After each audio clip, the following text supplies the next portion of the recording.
Ain't about your bread and I can't fuck with y'all. I thought you was 100, but you showed me 50. You said you was gonna ride, huh? And the coupe that's parked outside, that bitch looks so expensive. I bet it cut your eye, huh?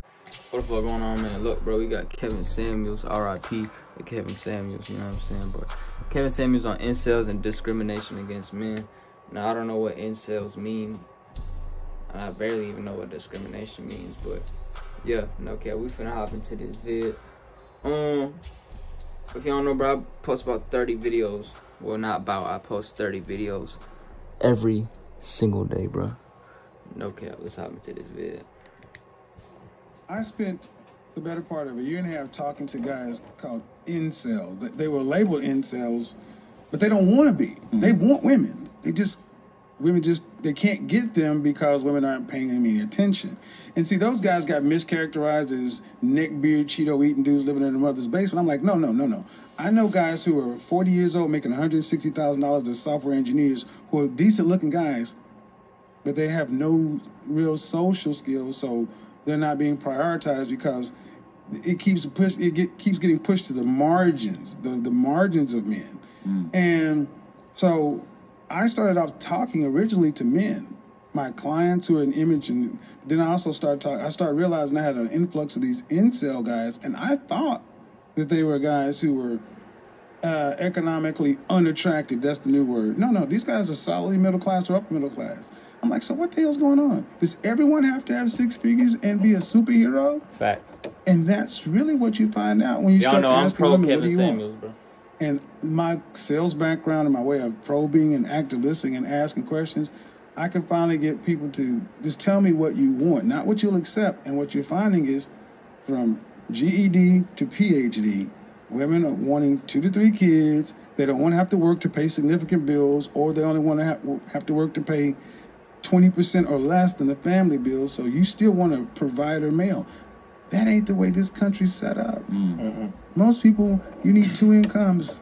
And then you're saying these guys aren't good enough. I'm talking to a woman in college and I asked her, could you date a plumber? And off the rip, she said no. I'm like, you know how much plumbers make? Yeah, it's a great job. But I'm like, but it was the fact that not only do you want a guy, now you're discriminating where his money comes from? Right.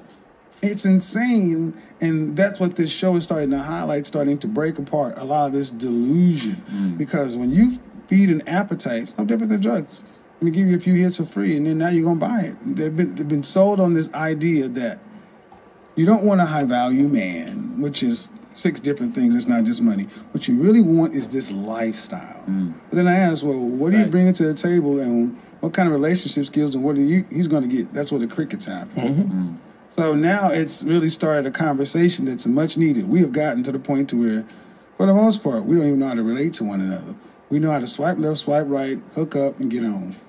Right. It's like the idea of 2 people who are at the relatively early stage in their career. When I think about my mom and dad, they met in college. They probably didn't have jobs or had bad jobs. And that was the dream. When I talked to my parents about what they wanted out of life when they were in their early 20s, they wanted to get married, get a house, have a couple of kids, work on their careers, and build a life together. And they did, and they've been together for 50 fucking years. And it's like, that's a beautiful thing, but it seems like that dream has kind of been lost along the way, where people got so overwhelmed with choice and so overwhelmed with climbing the social ladder and trying to have the best mate that they possibly can, that the idea of building something with their partner has sort of vanished to a lot of people. Social media, man. It's like now, every young girl that's coming up, they're looking at everybody's Instagram every day. They're seeing everybody with the nice purses. Like, I have a homeboy who gets depressed, like, when he watches other people's Instagram. I can post a picture and he's like, man, my day is messed up. How's your day messed up? Because somebody else, and you know, people spend their money and go their whole life trying to fit in with everybody else when they're not even in the same tax brackets and have the same social status and stuff. See, and what I try to do is I'm like, I don't judge what people want. I just ask, are you really cut out for that? And do you really want that? Because, you know, you talk about this, social media has definitely, you know, thrown fuel on the fire where you're saying that used to be the American dream. Now, we're talking about women right now. Women they want the outcome. They don't want the work. And I'm saying, okay, well, at what point do men start making this 6 figures? Shit's in the bag. You know that's at 45 to 55, right? So you're 22. You want a man in it? Oh, now you want him to be young and in the top 10%. And a certain, it's like to the point to where they're starting to sit back and say, you know what? This is unrealistic and it's unsustainable because most people aren't there. And even if you can get there from a look standpoint, there's only one. And what are you going to do to get it? So it's a much needed conversation because, look, even the guys that are up there, they're just normal guys too. I'm like, you do realize their breath stinks in the morning. They have bad habits. You know, driven, motivated guys, you think they're going to be at home to go to the PTA meeting? They're working 12, 14, 16-hour days. You know, being a high-value man's wife is a lonely life. And you got to, not lonely, but you're not going to have everything. And that's, I think, what's happened. We've told everybody you can have everything.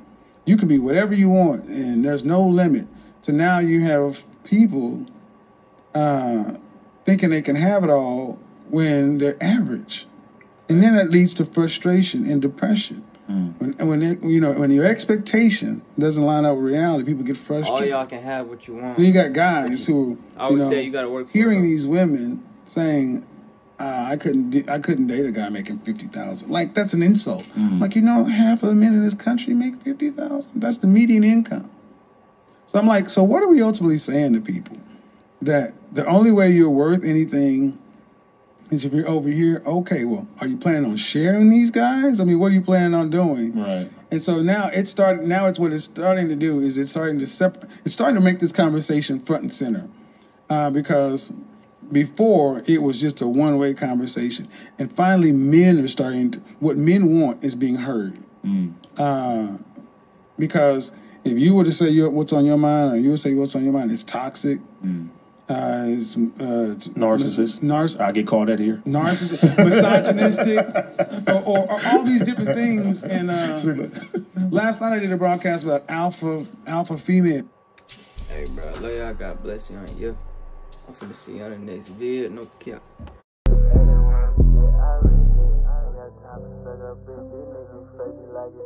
I got lean up in my kitchen, hop in a coupe and not in the grip. I got your bitch, you riding past the drive. Ain't about your bread and I can